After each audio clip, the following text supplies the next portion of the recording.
Are you looking for healthy alternative for fried rice? You're at right place. Welcome to day 3 of 100 microwave recipes. In a microwave-safe bowl, take 1 cup of grated cauliflower and microwave it high for 2 to 3 minutes. Now in a separate bowl, take mixed veggies of your choice, add oil, and microwave it high for 3 to 4 minutes.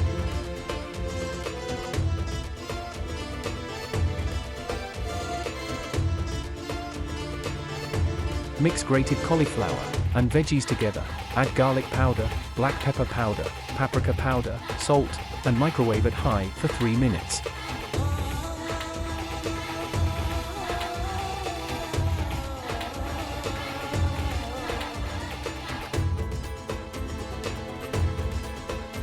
That's it, stay healthy, and give a thumbs up for more.